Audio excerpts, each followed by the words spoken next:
Let's call to order. Good morning. We have an oversubscribed in-person attendance, maybe for the first time ever. We had to bring extra chairs. Wow. Thank you, everyone, for appearing. Let's do a roll call, starting with Kim, Lynn, Here. Craig, Here. Yeah. Dale, Here. Marianne, Here. Ray. Yes, sir, on Zoom. See you on Zoom. Jerry, Vic, Here. Bud, Here. Randy, Here. and Chris. I am here as well. How about that? 100% attendance and almost everyone here in person. Thank you. Right. Item 3, items not on the agenda, and I'll make one of those, which is to approve the minutes of the last meeting, since I attached the minutes but did not agendize. All right, so moved.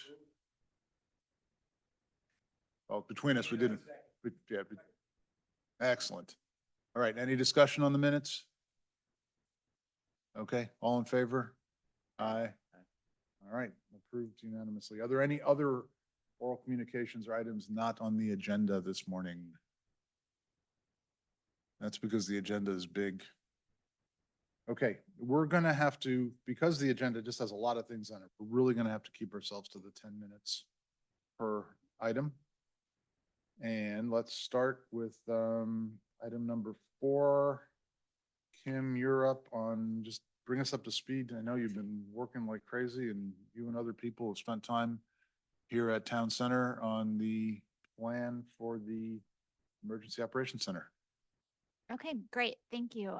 So we, the subcommittee, which is the EOC subcommittee for this group, we have been meeting every Monday for the month of September for anywhere between a couple hours to a few hours, just going through a lot of the documents in the EOC, archiving some of the older ones, updating what we can, and we're just continuing to move through the process.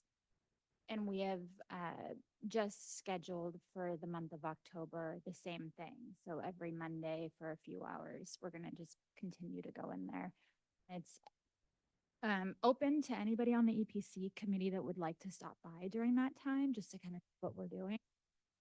But it's mostly just who's available on the subcommittee that has been coming to that time slot. And if anybody has any specifics, feel free. No, I mean, this is, yeah, you just can't have a quorum show up, that's all, but I think, well, I We don't know, with certainly today's haven't. attendance, you gotta be careful, you might have Yeah. 11 people all of a sudden. But this is all in line with the decision we made to focus first on Correct. the operating plan for the EOC. Yeah. It's a correct. tremendous amount of work, thank you. Yeah, it Really has impressed. been. It's been pretty eye-opening too. We found some older maps and newer maps, and just trying to, methodically go through what's usable and what's not. Are you at a spot you could hazard some kind of, you're 10% through the task, you're almost done, you're just trying to find out what we've done in the past? That's a great question. I would say, yeah, about that range. Okay, so still early days. Still in the early days, but in terms of the EOC being, able to be activated, let's say in the event of an emergency, there's bins with vests, binders, there's enough in there to go with an activation. It's just a matter of updating Right. information. I will add that I got an email from the town manager yesterday. I apologize since she can't be here today, but she also recognizes all the work. I think you guys have been in touch probably while you're down there. Yeah. Darcy has popped in occasionally because she does know that we have that time slot. So it's been great. Yeah. All right. Microphone. Here. Is the staff training now because we have new staff? So are they training on whatever is available, or? So some staff are already trained with just the basics for an EOC activation. And then other staff that's newer probably does need to be trained, but that would be a Darcy question. Training oftentimes comes after we've, documented some of the checklists so that they can have something to train on. But in terms of basics, like courses, that would be something to ask Darcy. Yeah, Go Kim, ahead. what are the, since this is such a big project, what are the just bullet point summary, like their 1 minute summary or less of like the major areas of work to do to have something that you know, I assume it's going to be a living project in some sense, but to get to whatever you're conceptualizing this other kind of 90% of this first push for. Sure. So part of what I'm really excited to do is just get those activation procedures developed and then ready to be usable. So that pertains to anything from like phone lists and correct information, phone numbers, people whom to contact in the event of X, Y, or Z. And then also customizing forms for the town of Portola Valley. So ICS forms are kind of national standard forms, but they're often developed for incident command posts and not necessarily like an EOC. And then with that, not necessarily a smaller jurisdictional EOC. So just kind of taking what's recognized as standard forms and just kind of customizing them down to what the town can use in the event of an EOC activation. Is there a template or example is that from another town in California, similar size, to say, okay, this package is quite good and what we hope to have for Portola Valley? Yeah, so part of my day job is that you look at national standards, you look at state standards and guidance, then you look at best practices and other like jurisdictions. And so I'm using that same model to run with what we're doing here. Great. It's amazing to have a professional experience to help on this. All right, thank you. Any other comments here in the room? Anybody in the audience? I don't see any hands up. Okay. Really good. I'm just impressed with how much time you and the team are putting into it. Okay, item number 5. We created a subcommittee to look at the bridge connecting Creek Park Drive, Old Alpine Road, and they have a report back for the committee. I'll hand it over to Dale. Yeah, thank you. First of all, I want to thank the members of the subcommittee. That's Mary Ann and Craig and Randy. We met several times, had several email exchanges with Charles Zaffaroni.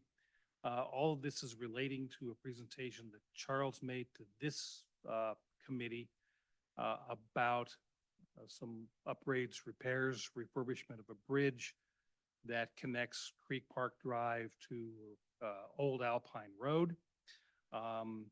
And the subcommittee reviewed all of that, and as I'm not going to go through everything on the report, it's attached. I hope everybody read it. But essentially, we are in support of his proposal, and we are recommending to this committee that we approve the report and send it on to town council. Now, there are a number of things that we as a subcommittee or even as the EPC that are out of our jurisdiction. They're listed in the report. They're essentially, okay, if what is a public benefit? What are the responsibilities of the town? Is an MOU required? And Charles has asked the town to, help with fundraising and so on. There are a whole bunch of things that are outside of this subcommittee and even the EPC. We basically focused on, is this a good idea? Is an alternative route in an emergency and that it would give us an extra lane for about a half a mile on Alpine Road for exiting in an emergency, or if Alpine Road is actually blocked during that stretch of Alpine Road from about Alpine Hills Club to Rastadero, then there would be an alternative route. And our view is that, yes, that is very positive and we are supportive of that. And just as a side note, we spoke with Kim, Fire Marshal, and she is also supportive of that. So, I'm not going to read the whole report, but that's our basic conclusion. Do we have any, and I know Charles is on the line, so we can have questions of Charles, but does the EPC have any questions, thoughts, concerns that they'd like brought up? I have no concerns, but, yeah, well, let me just make a quick comment and then. So it boils down to the benefit is primarily what I heard you say, a extra lane or an alternate for Alpine for the duration, starting kind of at the edge of the tennis club all the way down to, Rastadero. all the way down to Arrastradero. That's correct. When we first started talking about it, I also thought one of the other quote unquote significant benefits was that it was in many ways kind of the last line of defense of a fire coming up from the wildland area Yeah, there. that's a secondary. That's a secondary. Yeah, that would give another way for fire trucks to, attack a fire if fire is coming from a Rastadero preserve. But I also thought in order for that to be beneficial, it had to be widened. That is also in the report. Okay, If you take a look at the report, the state requires that an evacuation route be 20 feet wide. The, Old Alpine is not 20 feet for its entire length. Charles has said they'll look at expanding it to 20 feet, but the fire marshal has also said that in this jurisdiction, in Woodside Fire's Protection District, there are many roads that we use as evacuation routes that are not 20 feet wide. okay. So in other words, we have a state requirement, but we also have local factors that impact whether we can do that. I guess my question was more not, or my understanding was more not that the width was required to make it a useful evacuation route, but that the width was required so that a fire truck could go down it. If you could, that would be great.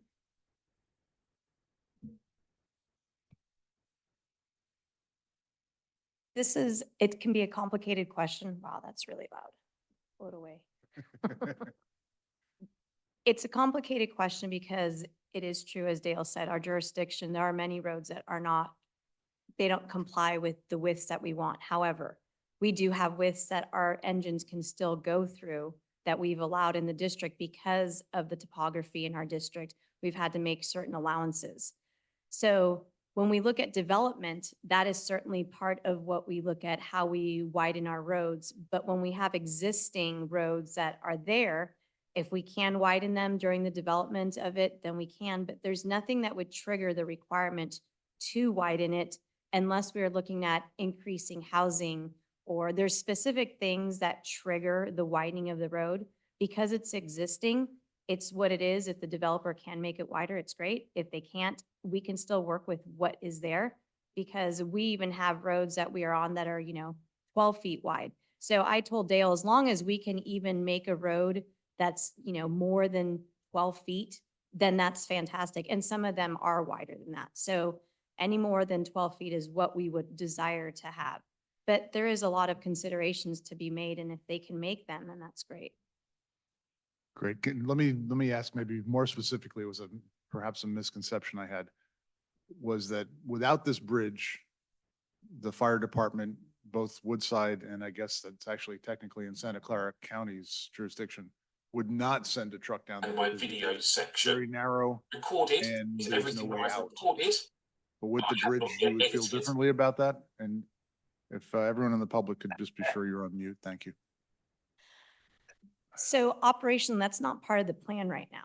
So as I explained to Dale, this is not a Woodside Fire desire to do this. Right. So we are not part of this decision-making. Now, if the question comes, would we utilize it if the roads were made to the width that we need, the bridge is rated, yes, we would utilize it. But we're not triggering anything that would make it have to be. This is a town decision. We support the effort, of course. Anything that's going to give additional egress, that's great. But it's not something that is driven by the fire department. So if it exists, of course, we'll make use of it, but we're not making it a requirement that it needs to be done. Does that clear it up a little bit more? I think Yeah. so. Chief? Yeah. If I understand correctly, I think that choice of whether we're gonna commit down there or not is gonna be driven on a bunch of different factors of the current emergency. Having a secondary egress with a bridge that's rated will obviously help that decision and would probably allow us to be a little bit more aggressive in our tactics. However, it's gonna be driven by, where the fire is, where it's coming from, our access, our egress. We are not gonna cross that bridge now from this direction, so we would go down around and come in from the backside. That could cause, some certain issues with bottlenecks and so forth. So it's all going to be tactically a decision that's made based on the current conditions that we have on that. But having a secondary egress and a wider road would definitely be a benefit to any sort of operations. I appreciate that. Thank you. There are questions here. Dale, could you expand on the fundraising piece? I'm not quite clear in your report about what you were thinking. I'm not thinking anything. Well, How's that? Thinking, question mark? Let's make that real clear. Charles has asked that the town, not us, we can't do it, declare this a community benefit. That would make the refurbishment of this bridge tax deductible for donations. He has also asked that the town support fundraising or grants for the use of this new Portola Valley mechanism for raising money for it. That is beyond the scope of this subcommittee and the EPC. If the town council chooses to do that, more power to them, but our subcommittee says, that's not our place. Right. I would just comment that I think it competes with fundraising for the quote, other town needs. That could be a potential conflict. And I guess that's up to the council to decide. It just worries me a little bit with the town's financial position if they're going to look at various fundraising options for covering any shortfalls, that I wouldn't want this fundraising to compete with that. Good point. Thank you. All right. Any more on the committee, comments on the committee? I think we had Council Member Taylor ready to make a comment. Thank you, Craig. Good morning. Morning, thank you. Dale, did you guys look at all at the intersection of this road and Arastradero? For like during an evacuation, we would have potentially people coming down Alpine Road and people coming on Old Alpine, and then maybe both turning on Arastradero. Did you give that any thought at all?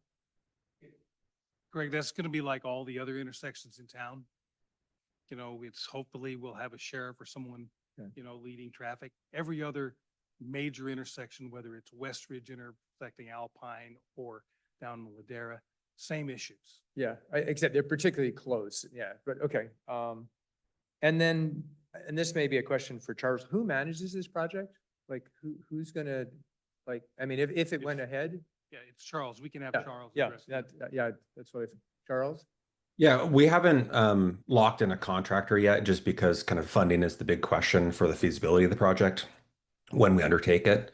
But if that's, a process that the town is interested in participating in, I'd welcome that involvement. Yeah, my guess at the moment, the town probably doesn't have the resources to be involved, and I just was trying to understand if we can declare this a public benefit and then have it managed privately and funded privately. So maybe we need to dig into that. My last question, again, maybe this is for Charles, but if this bridge were put in, would Santa Clara Fire go down this road? Because my understanding is they said they wouldn't go down this road. So when we've talked to Santa Clara Fire and the Los Altos Hills Fire District, which, there's always kind of this overlapping jurisdiction and response areas. What they told us at our last community meeting for Firewise was currently they look at that road as a dead end road at that bridge. And because of that, they would have concerns responding um, for anything other than, like a house fire or evacuation purposes. But if that bridge were improved to meet the current standards, then that would be seen as a through road. And so would enable them to move down that road and, again, address wildfire situations, et cetera, with more ease. So even if it's not 20 feet wide, if the bridge were capable of taking a fire truck, they'd still send trucks down there? That's my understanding. Okay, great. Thank you. Yeah, no, I think we should forward, I mean, the tough part here is going to be finding staff resources to follow up on this, but I think it's certainly got some interesting potential. Thank you. All right. Any other comments? I think when Charles presented this earlier, he gave a number of what the bridge would cost, and I can't remember what it was, or maybe I'm fantasizing that. The lowest bid that we've seen was around $800,000.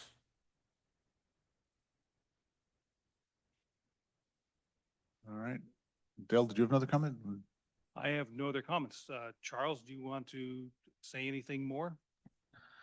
No, I just maybe to thank the subcommittee, Dale, you and the rest of the subcommittee members were very diligent and thorough in your exploration of this, and I really appreciate your time. And thank you for the rest of the committee for hearing this.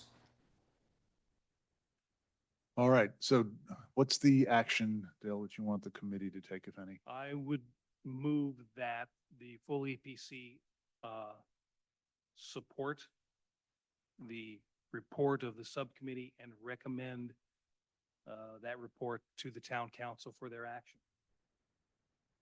Right. Is that a motion? That's a motion. Do we have a second? All right. Any discussion? All in favor? I'm in favor. Aye. Anyone? But We have abstain. one abstention, otherwise everyone's on board. Okay, Thank you. Bud did. Okay. Great. Excellent. Thank you, Charles. Thank you. And thank you to the subcommittee. We've just had amazingly productive subcommittees recently. We're getting things done. Really appreciate that. All right. And we're doing it in the time allotted. How about that? That's crazy. Okay, next topic is the AM radio. And again, I'm going to turn it over to Ray, but first with the extra added comment that in her email to me, Darcy, the town manager, did say that she would support and do whatever she could to help get this done. She's on board. I'm paraphrasing, but that was the nature of the communication. So Ray, if you could go ahead and tell us. Yeah. IP connection. Yeah, good. So, good morning, everybody. Sorry I can't be there. So with Kim's great assistance, and her being actually physically present to catch Darcy, we have moved this thing forward by light years in the last 3 days. And I'm now on email with the people at Stepford who have an extra circuit in town. Apparently, they're doing some rationalization of the IP circuits in town, and we're going to get one of those circuits. He's going to try to do it this weekend and just hook it into the radio. And I can pop in next week to make sure it works. But if it is what I think it is, you just plug it in, our radio will be fine, and then I can build the VPN and we'll have access.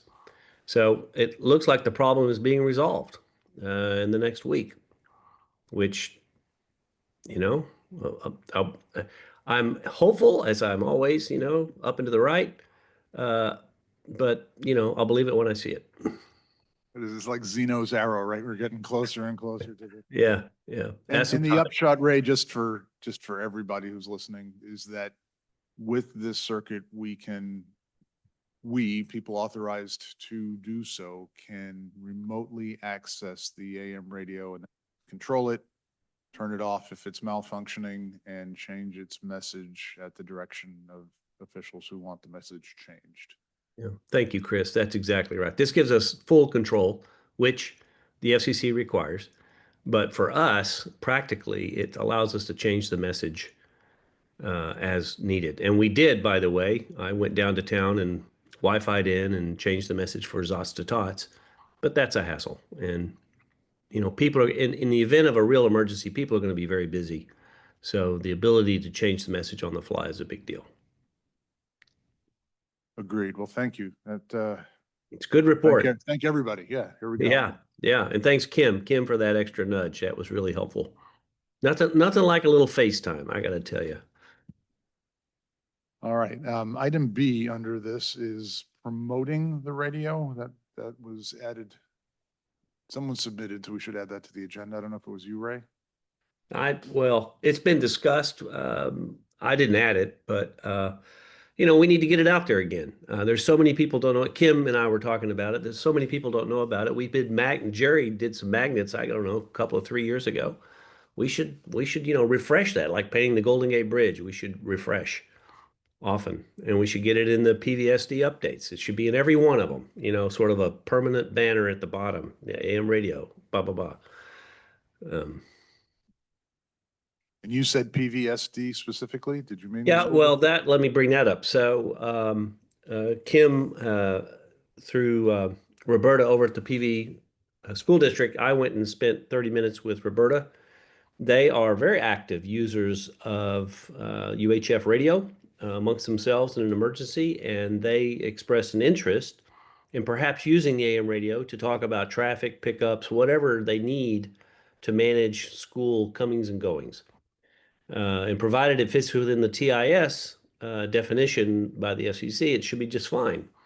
Obviously, those messages we have to have a protocol, which we have, but I don't think Darcy is completely plugged in yet on that protocol, but to get the, you know, approved and then uploaded. I think that's something we can do. So I think an action from this, in addition to all these, an action from this is to really detail out the protocol, which I have a paper on that. And then I think the committee or maybe the town needs to decide who can change the message. It's a simple thing to do. But we need, you know, sort of need I don't know, a list, if you will. I mean, like Selena Brown should be able to change it. The fire chief should be able to change it. Certain, you know, maybe anybody on the EPC, whatever, town, you know, that kind of thing. We should figure out who that should be. Right, that probably maybe even an annual update kind of thing. Yeah, Part of the exactly. January meeting of the EPC, we refresh Right. the list. Right. I think that's exactly right. Town, prove it. Okay. And, you know, Darcy's not always available. She's busy as all get out, we know. Maybe she delegates to you, Chris, to approve the messages. I don't know. Something. Right. Or delegates to the chair of the EPC, kind of thing. You know, We need to have a backup for her, basically, is what I'm saying. maybe we revisit the protocol that we have in place for Yeah. AM radio and Yeah. bring it back to this committee and I don't think there's. a Yeah, I'll do subcommittee that. right now on that, but, you know, bring it back with suggestions on how we Yeah. do it. Well, Yeah. that'd be great. If we actually had something, then we sent back. Yeah. We'll look at it, make sure we think it all makes sense and then present it back to the town council. Sure. Say, Here's our recommendation, Yeah.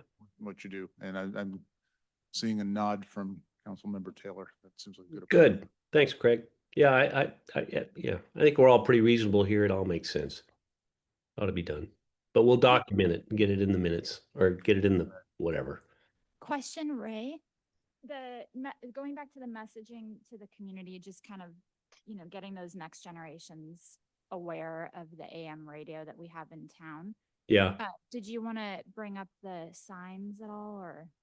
Sure. Well, I mean, thank you, Kim, for mentioning that. Not only did we do the magnets and so forth, but this committee went through and got all the signage for road signage as people enter Portola Valley about having the 1680 AM radio. Craig Hibberer worked that problem to the ground, and I don't know where it is, Craig. Maybe you can tell us where it sits. You can go ahead and do it now if you want. It's relevant. Okay, so yeah, I can do it now. So at 2 in the morning, the town engineer sent me a lovely email that they are in process of being purchased and installed. Wow. So, Well. like a major win, which I think we should celebrate once the signs are up. Yeah, we'll believe it when we see them, right? Wow. So I'm very impressed with the response of the town engineer, because I sent him an email on Monday and got a response at. Wow.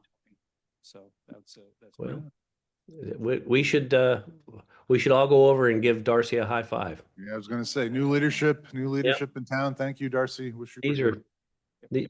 yeah.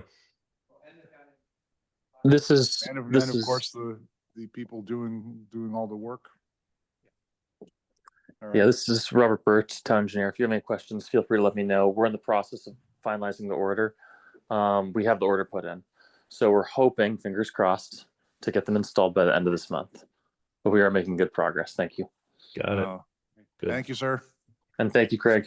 All right, I gotta hop out. Okay. Okay. So Robert, on behalf of the EPC and the subcommittee, thank you very much. This is a great progress, and thank you again. Thank you. All right. Yeah, I think that those signs alone will hugely raise the profile. Yep. On the AM radio. Agreed. Ray, this is Randy. What is the relationship of the AM radio message to SMC alert, and what type of integration or coordination is in place for those communications? I think Ray said he had to drop off. Oh, that was Ray that dropped off. Oh, is Yeah, it- They are two completely separate things, completely Randy. separate. Yeah. Yeah, the AM radio is controlled by the town. Yeah. And the SMC alert is controlled by either the fire department or the sheriff's department. Okay. I guess, I mean, maybe this is even a question for him with the emergency operation plan. Is there any effort to sync up or integrate messages there? Because I mean, I see those as the two main communication avenues for the town. Yeah. And I think I also mentioned before that that if there was some way the AM radio message could be available online at a site where you can read It it. is online. It It's is. streaming Okay, constantly. but not as audio, as text. No, It's an text. audio. No, it's all. So you it's all- can scan it and read it, because, when I've listened to it in the past, it's like, especially if it's a little bit longer, if you miss a part of it, and often the audio is not fantastic for AM radio, then you're stuck trying to wait to listen for it to loop around again. I think the more, especially with the options we have in communication these days, and I think the more ways assuming their critical message is going out on SMC alert and AM radio, we can make those as available as possible. Okay, no, I think worth looking at, but I think I would push back. It's a pretty short, crisp message. I think the audio they pay a lot of attention. We've put a lot of effort into high quality audio. I'm not sure it's a problem that needs solving, but I think it might be a nice adjunct that we definitely look at. I'm not saying no, I think the people who've worked on it deserve credit for making a really clear, short loop. So you're good at technology and automatic Or scribing and translating. assume somebody wasn't fully prepared and doesn't have an AM radio. How do they get that message? They can get it on the internet, It's streaming on the internet. On the Yeah. internet. assuming you have internet. But let's look Yeah, at it. okay. If it's a reasonable thing to add, not a lot of maintenance, not a lot of complexity, things that are complex don't tend to work Yeah. well during emergencies, then let's look at what we can do with it. Okay, also under this very same topic, there was maybe bundled in a host of initiatives from the school district, that the school district had interest in using the radio, and there were other things that came across my desk, such as an October 14th meeting, and maybe a discussion about that in general. I've got it on the agenda here if we're ready to go to that. And I don't know who wants to lead that. I know, I'll go ahead and take the lead, seeing that I'm meeting with Roberta later today. excellent. So just to kind of give you a little bit of background, I worked with the school district during COVID as part of their COVID committee, getting the schools reopen during 2020 and 2021. So Roberta has just asked that I kind of help support anything that they're doing in terms of emergency preparedness. So now I'm on a couple committees there as well. They do have a presentation that's coming up on Tuesday, October 14th. It's a presentation that they've done in collaboration with the Woodside Fire Protection District in years past. And it's just kind of a roadshow for the parents to better understand what the district plans on doing in the event of really any type of emergency, not just wildland fire. I know that that's at the forefront of our minds. And in terms of the AM radio, she will be very excited to hear that we're moving along with that. She does want to tap into it and utilize essentially the same messaging that they would be using for the parent community on this system that she uses to push out text messages. And she would use the same template of message for the AM radio that just would say, you know, today is, you know, X date, school district is shut down, and, you know, information to be pushed out via the parent community SMS alert. So she'll be very excited to hear that that's moving along.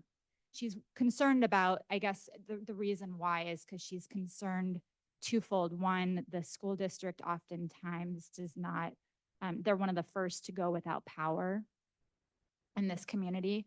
And so that limits their or not their landline, sorry, it limits their internet and phone capabilities. So the AM radio would be essentially very useful for them. And then obviously in the event of an emergency, like an earthquake or a wildland fire where the power is either shut down or, you know, cut off, the AM radio would be another useful tool. So just for clarity, are we talking about sort of general school messages, or are we talking about an emergency? So only? just emergency messages. So it would just be mostly that the school would be closed. Any comments or questions from anyone? I like it. I agree. It feels like a good idea. Craig, Taylor? 14th is what I Sure, have. it's, and I can send an email to you too, if you would like to push it out. It's Tuesday, October 14th. I believe it's from I have it in six front of me. 30 to 7:15. So I have it in front of me. It's Okay. 6:30 to 7:15. There we go. Just what I said. Okay. Okay. It's working. Yes, so and it's a Zoom. I recommend, you know, in years past, they had been doing in person, and I just recommended that this time they do a Zoom and record it. And then that way it's available for parents. Cause I think it's hard to really pull in the community. The previous ones are recorded and posted. They're in the links I shared. Was the decision on shelter in place versus evacuation discussed as a part of the school's communications on the AM radio? I think that would probably be part of the messaging. Yeah. Yeah. Yeah. I mean, I continue to think this is a very big deal and a big risk. My work on this has been lumpy, and I made a push last year in collecting the transcripts for the previous 3 meetings, and they're posted publicly, and I've shared them with the fire district and the superintendent, and now Selena as well. And so I guess I just want to make the case again, that even a handful of parents driving to try to pick up their children during if a shelter in place is declared can jam our evacuation routes. And so it's not just a school policy issue, it's a town-wide evacuation risk on public roads. And we're at the point where, you know, we're multiple years now into knowing this is a serious problem. And we have an opportunity in this meeting and in the attention that the school district is giving to this month. But I'm also a bit concerned that it seems sort of status quo. Roberta, it sounds like, is going to give the same presentation. I think you're going to help update it, address some inconsistencies, but I think significantly more is needed. And it's, you know, even members of our committee. I just looked back at the transcript from when we discussed this last November. Ray said, it's not going to work. people are going to try to go pick up their kids. Ronnie Krasinski said the same thing. I had that initial response. Most parents, and again, I made this case before, most parents say that. So I I don't, I think there are concrete steps and progress that we can make, but it's going to involve cooperation and doing some things different, increasing communication openly, I think acknowledging and addressing this problem and that that it is indeed a serious risk. And I guess one new idea or new point I wanted to make here is that, I think almost all parents would like universally accept if the school went on lockdown for an active shooter, right? I think most parents, again, if you were to ask, almost no one's going to say, I'm going to go try to breach the setup perimeter and go try to get my child. But that's not the case for the shelter in place, for a wildfire. And so if we just take a step back and just look at that difference and then say, what do we need to do in terms of communication, messaging, interaction with parents? At some level, I understand the frustration of the fire department and Roberta, and that they have in some sense shared this information. There was a more clear statement about it in one of the write-ups Roberta had last year, but it's not mentioned in the flyer. And imagine you're an engaged parent. What's new about the presentation this year? And I think there are a substantial amount of questions that need to be addressed and a process to go through, probably multiple meetings, collection of this information. For example, the previous recording of the meetings wasn't sent out as the announcement for this one. Parents are busy. They would prefer to watch the meeting on their own and then be able to interact and have questions. I think most parents would.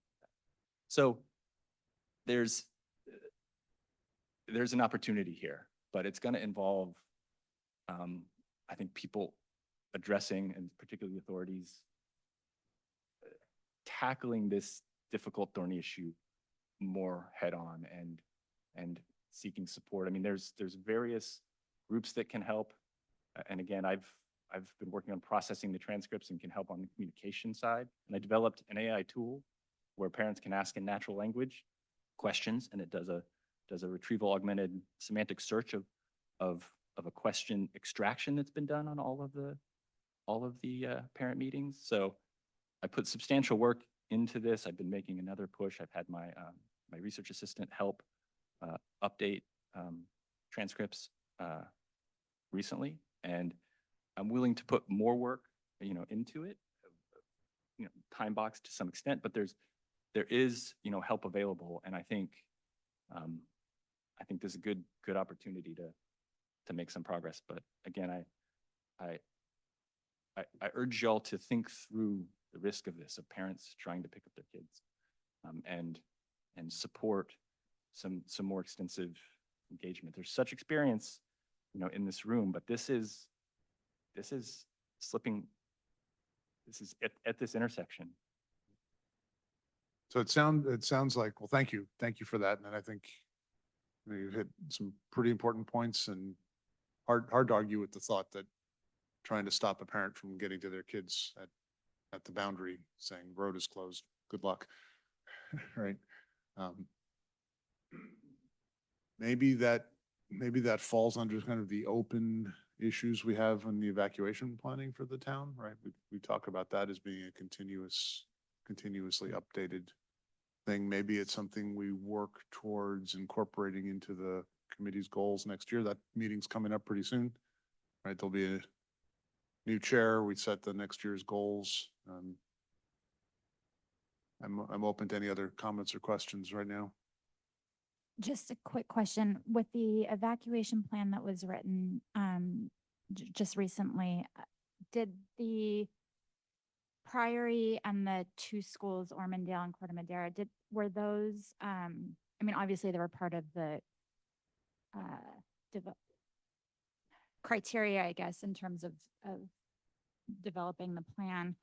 I think we're in a unique situation that those three schools, one being private and the two public, they're just so far back and tucked into this community that the three really need to be on the same page in terms of this issue. And just wondering if those were part of like the discussion and the development of that plan, or maybe it's something that we put as like an annex to that plan. I will tell you that several years ago, in the first evacuation plan we had, the subcommittee met with all the schools multiple times. This is before Kim even got involved. The schools, to be quite honest, are backward. They don't have an evacuation plan. Priory had nothing. And so we didn't have anything to even bring into the evacuation plan. The current evacuation plan, written mostly by Kim with our help, is a very high level document. It does not specifically address the schools, and it's incumbent upon them to have an evacuation plan for the schools.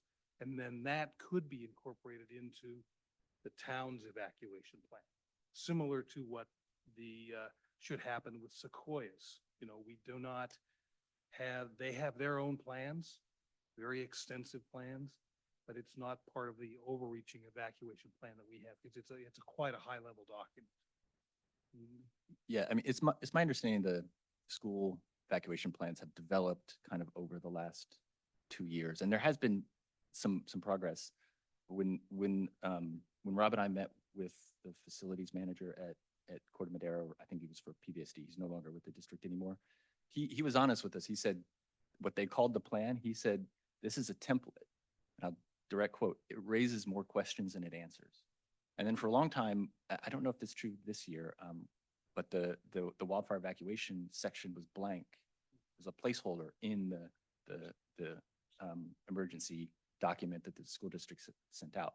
So there has been progress, and I think, I mean, at least the history that Rob relayed to me, Rob Young, was that a lot of options were being considered and as alternatives to shelter in place. I mean, mainly county buses, but it was just deemed impractical, too long. And that's still one of the first questions that parents ask. I've even had one parent discuss seriously, like raising money to do that. But it's, okay, how much money would that be? Where are these buses going to sit? How many does it take to evacuate? What land is being given up on the schools?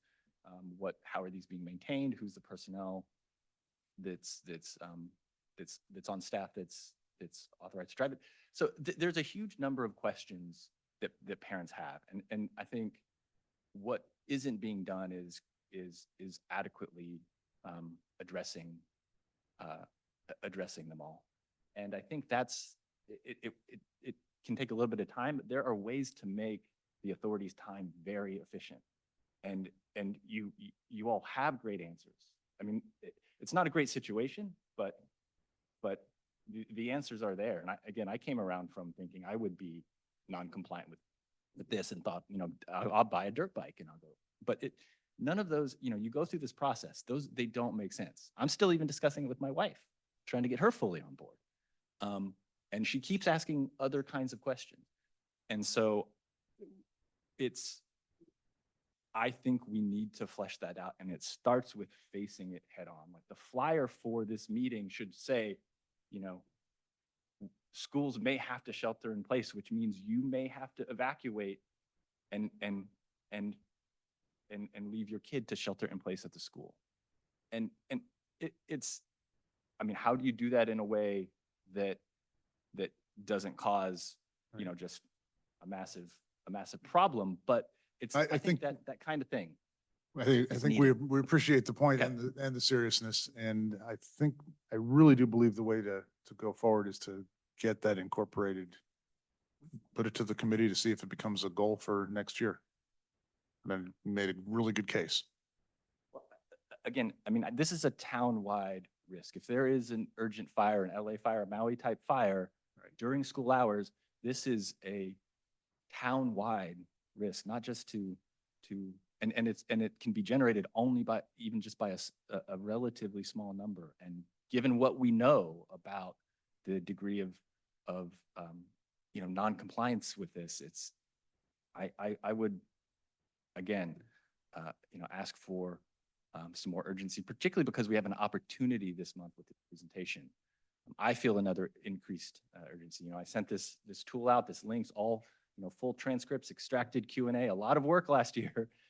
But didn't hear anything back. And I think there is a concern of like, well, what do we do? We've shared this information. You have answered a lot of the hard questions, but there's a next level of communication that needs to be done. And the question is, who's going to do that? How's it going to be arranged? But again, I would ask for kind of increased urgency around this and support for, whoever wants to work on this and help move it forward, whether it's Kim, myself, our evacuation, Dale, our evacuation subcommittee, in conjunction with school district's emergency committee, or other parent groups, the PTO, it's, please support those of us who want to make progress on this, because I think there is the opportunity to do that. Okay, thank you. Any other comments in the room or from the public? Hi, this is Roberta Zare from the school district. Hi, everyone. Can you hear me? We can hear you. Oh, thank you. So I just want to say thank you so much to the town and this group for having this discussion, and Randy and Kim for all of your support behind the scenes. I know Kim and I are meeting later this morning to talk about messaging and evacuation. I'm just so grateful because we do rely on the support of our, of the experts, and our partnership with Kim Gigliacci and Selena Brown at the Woodside Fire Department Protection District is so invaluable. So we're really committed to this work, and it's true that there's work to do on the evacuation plan. And we have a few things in place, but we need to connect those dots, and we need more input from the experts. And I'm willing to do anything it takes to make those plans, visible to the community and to get that all worked out. So I just want to say thank you, and thanks in advance for any help that you can give in this area. Thanks. Thank you, Roberta. Anyone else? Okay. Well, we were doing great on time, but that's a really important issue. I'm glad we Chris, spent the just extra time. one question. So what is being asked of us? That's what I'm unclear. In That, terms of, no, that was going to be my offline discussion. It's like, Okay. bring us a concrete proposal. The plea is heard, but put something in, when you want a board to do something, you give them a thing and say, approve Right. this, or that's my suggestion, is a literal concrete proposal, what you might want us to do, endorse something, propose something, something we can act on. I'm not saying that this was wrong.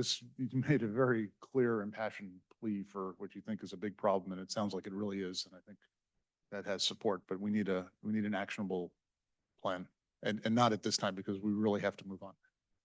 All right. Thank you very much. And that brings us to Woodside Fire. Thank you for attending in person.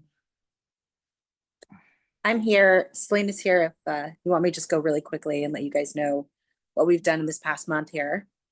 Sounds good. Okay, great. So at the beginning of the month, we had a MedOps a supplemental training on the first Saturday, which was led by Lynn Eisberg and Vicky Coe. We had good attendance on that.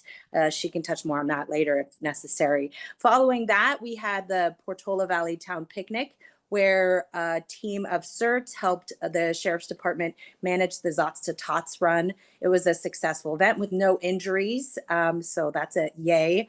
And then afterwards, we had the volunteers manning the tents and got some good exposure, although I think Ray's band really outshined everybody at that town picnic. Great job, Ray. And then we do have CERT training that's been ongoing on Monday nights, and our CERT volunteer instructors have really been taking the lead on that. So we have about 15 students in there, give or take, each Monday night. And then on Tuesday night, we just had a ready communicator training where we trained the citizens how to use the handheld radios in times where they can't communicate through other means to basically provide priority information to our CERT teams. And we had about 15 people on that. Our regular Tuesday night radio checks have been going very well with check-ins from fire department staff as well as residents throughout the community. So that's been going very well. And lastly, what we're looking forward to now is our last day CERT exercise, which will be on October 25th. But that's all I'm going to share today with you guys. Selena, thank you. Thank you very much. And just real quick, people would find out about this by looking at the WPD website. I'm sure there's other announcements, but just kind of quickly go through. How do we make sure everyone knows about all these great Yes, things? so there are multiple ways to receive announcements for our trainings and events. The fire district sends out announcements via a subscription that you can sign up on the website. You can also go to groups.io where we have a CERT page and a ready page. We also have committee meetings, monthly committee meetings where you can obtain information on either of our WPV-CERT.org website or WPV-ready.org website. Thank you. All right. Thank you, Selena. Good morning. Thank you for having us. Eric Zavala, Deputy Fire Chief. I'm going to continue with just a brief district updates for you. Since the last time we spoke, we did have on August 30th, we had the Edgewood fire incident. This incident took place at 16:53 hours. It was initially reported as a vehicle fire that rapidly spread to the grassy hillside on northbound 280, just north of Farm Hill, right below Kenyatta College. I'm sure you've all seen the burn scar as you've driven by northbound on 280. The incident was in a mutual threat zone within our own local response area. The weather that day was about 89 to 90 degrees, humidity 22%, winds 3 miles per hour.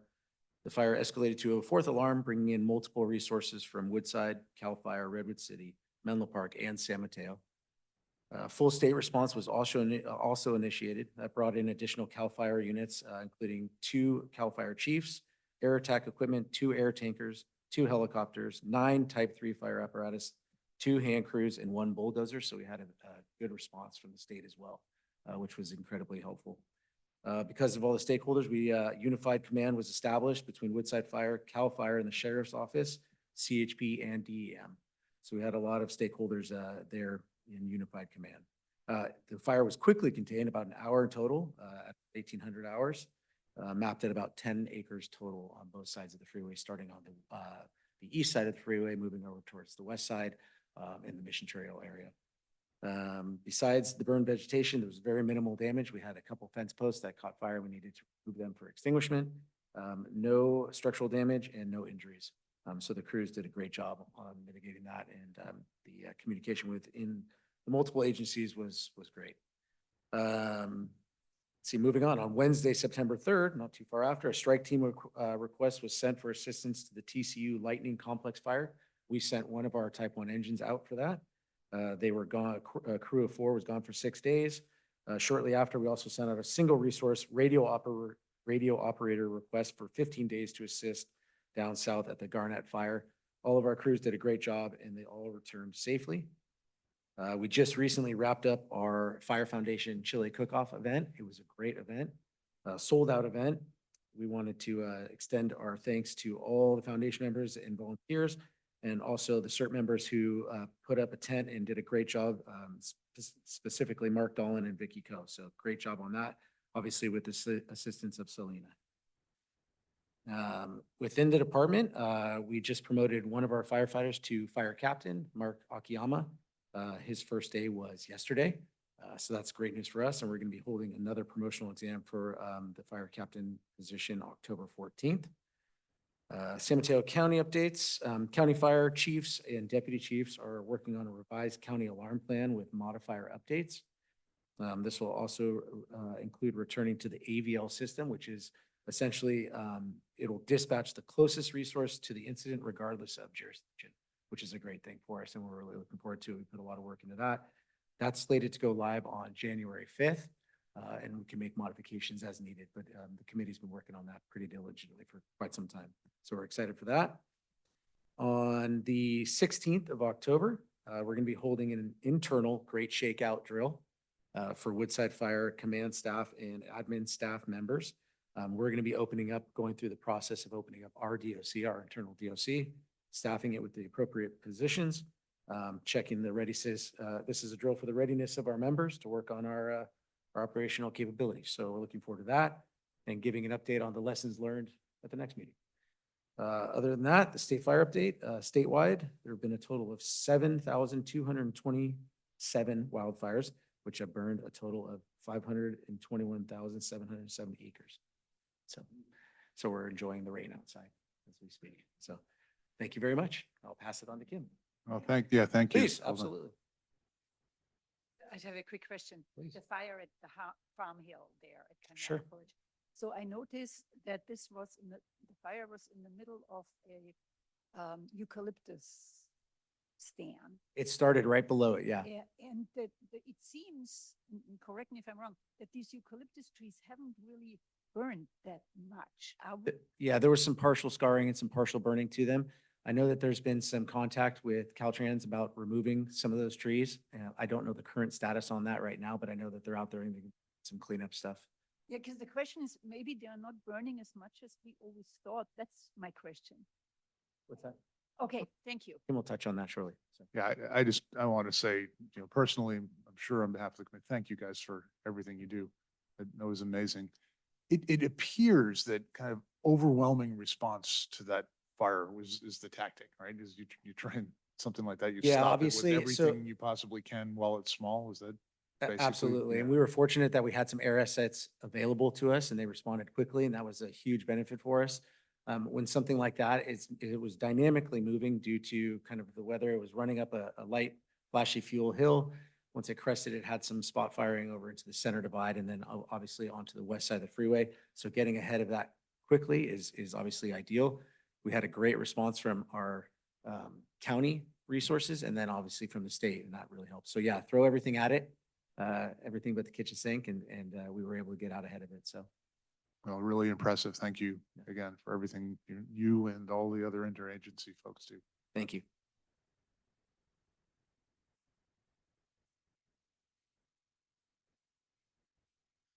Okay. Morning. I'm going to try to make this short. I know we're have more on the agenda left, so I want to just hit the highlights first. I wanted to announce that so we're in a code cycle adoption for our building standards, and the draft for the fire code ordinance for our local ordinance has been completed. It's going to be posted to our website. I've already sent it to both towns and the county for their building officials to review. I will also be posting on our website the schedule for the adoption process so that it's available to public so everybody knows what the schedule is. But I just want to touch on something really important because whenever people hear ordinances, they get scared. So this fire prevention code, we adopt it and update it every 3 years. The California state already adopts the fire code. What we do is we take that same fire code and we have the authority and also the requirement to look at it and see if we need to make local amendments to make it more restrictive given our topography, our climate, and our geology here in our district, which we've done for years. Our code for this code cycle did not change very much. I did a lot of clarity and cleanup in the ordinance itself, so it was a little bit more straightforward and easier. And a lot of things were removed. Nothing became more restrictive that would impact residential construction because of the assembly bill that came out. We're restricted to that, basically a moratorium till 2031 to support in more construction and rapid processes. So nothing that's in there affects residential construction. It's mostly all commercial, which we don't have a lot of. And there are some other modifications that were made. The one thing that I do want to highlight, because this has been a constant challenge through construction in our district, is not meeting the fire flow requirement, which is how much water the hydrants put out on a gallons per minute. And the district for years has had it at 1,000 GPM. We've actually reduced that to also support with research supporting this. So it wasn't just a number that got pulled out of the sky. We were able to do a small reduction, not to what code allows. We still went more restrictive because of where we are, but it will help with construction, residential construction to move forward. So that was a really big challenge that residents were having. Moving on, Chief Zabala already talked about the Edgewood fire, so I'm going to talk about a different side of it. I was there to complete the fire investigation. So the vehicle that was there, that was the origin, that area, you'll see it on the cement where the car was parked. And it was some kind of electrical malfunction in the engine compartment. So that was the cause of it. And the spread of it, as Chief was saying, was dry vegetation, strong winds, all these contributing factors, and the fact that it was on a slope were all part of what got it to move so quickly and spread so fast. There were no structures lost, there were no injuries reported, so that was a good thing. And it was ruled accidental, and there's no evidence of any criminal activity or anything like that. I also wanted to highlight the fact that there were spot fires around that came from this fire. We had crews that were great on using using our resources to find them. So we did deploy our drones. So we do have great drone footage that allowed us to really quickly scour the area and see where these spot fires were. I'm going to run this in conjunction to our N5 sensors. We don't have a lot of N5 sensors in that area. It's definitely a dead spot over there. The closest one was in Kite Hill, and Kite Hill did have a spot fire. The N5 sensor did pick it up, but it picked it up a couple hours after it had already been extinguished. So something, again, that we've been looking at, some of the problems that we've seen with the N5 sensors. And again, we're still in a pilot time, so it's definitely something that companies working on with the algorithms of the N5 sensors. These have been great testing moments for it to be, because it's never been in a true environment, and an environment like ours that is very challenging with Wi-Fi, with network communication, with topography, with trees. We have every single type of challenge that technology can face is here. So if it's going to be a product that's going to be successful, this is a great place to bring it to. So that's those updates. And I wanted to touch on Mary Ann's question. So yes, Mary Ann, with the trees, we sometimes, because of videos that we've seen, because of other fires we've seen how quickly eucalyptus trees burn because of the oils, because of the droppings that it leaves behind, the dryness, that they burn fast. But because of how this type of fire was, it wasn't that there was fuel. You know, like if you had a bunch of kindling that just kept burning for a long time, that tree would eventually ignite. But there wasn't enough time for it to do any of that, because we had firefighters were already there. They're putting the fire out. So it doesn't give enough time for that tree to burn, because as we know, if you start a fire with real fire logs, how long does it take you to get a log to actually get going? It takes a lot of heat. It takes perfect amount of oxygen, perfect amount of any type of breeze and the kindling. So all those factors need to be there to make that tree actually burn. So that's why you didn't see that with that. Moving on, we finished our interview process for a new defensible space inspector.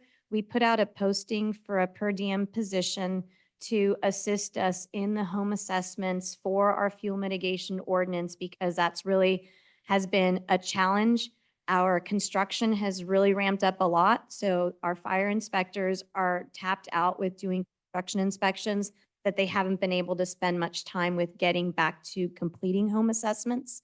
They also have been doing a lot of the Assembly Bill 38s, which is the real estate sale that's required in the very high fire hazard severity zone. But because in our ordinance, we've applied that Assembly Bill basically to the entire district, we have a lot of AB 38s, which tells me that the increase in sales all over our district have definitely ramped up. They're doing sometimes at 5 each, so sometimes even 15 to 20 a week on these. So these are where the priorities have been. So we completed that interview process. It was done internally by my staff. I completed the second round of interviews this week. There were 2 that were brought to the second interview. We are going to offer the position to both because they're per diem positions. And between both of them, we would be able to have somebody who's doing them every day, which is what we need. We need Monday through Friday workers that can get these home assessments done. So that's going to be great, because we can get back on track and actually maybe meet our goal that we're trying to reach, the 2,000 parcels per year. And right now, we really want to be done with the 4 zones in Woodside so we can come over to this side of the district. So people have asked, how soon are we going to be in Portola Valley? Realistically, I would say at least not until mid next year, so mid 2026 is when we'll be in the zones, 9, 10, 11, and 12, which is the end of Portola Valley. Chipping has been going really well. We've been keeping busy with that. A lot more piles than we've seen in the past with a lot of areas, which is great. Next year, we're looking to launch a new program that's going to be a year-round chipping service and fuel mitigation service so that we can continue to chip outside of the season, except this will be at cost recovery. So there will be fees for additional chipping, but at least the service will be there and it'll just be on cost recovery. We really want to support residents as much as we can with all the work that they're doing and that we can keep that vegetation down. And because now, since fire danger no longer season, it's year round, we want to make sure that we're supporting the efforts of getting properties cleaned up. We did a lot of work in, there was some Measure K fund that was left over for the county. We couldn't do too much work in Portola Valley, although we did do a lot of work on Sand Hill with that money that was given to the district to support Sand Hill and removal of more eucalyptus trees, and some work in Ladera that was done with that money as well. But a lot of Ladera was cleaned up, not as much as we were hoping to, but at least we're trying to break up whatever money county provides for us throughout the district. We're trying to spread it around with Portola Valley and Woodside. And that's all I have. Thank you. Thank you very much. Any comments or questions? All right, excellent report, and thank you all again. All right, that brings us to the subcommittee reports. And I'm sorry for the delay here, but I think we discussed some really important things. So let's, subcommittee on communications. Ray, looks like you're back. Do you have anything else to Nope. add? No news. All right. Craig, I think we've covered the sign, That is correct. and that's great news. Dale, anything on evacuation? And maybe you and Randy could work together on some kind of actionable plan to talk about the school evacuation, something we can look at. Excellent. Outreach, Vic, anything? Nothing? Okay. The ad hoc safety element, any update?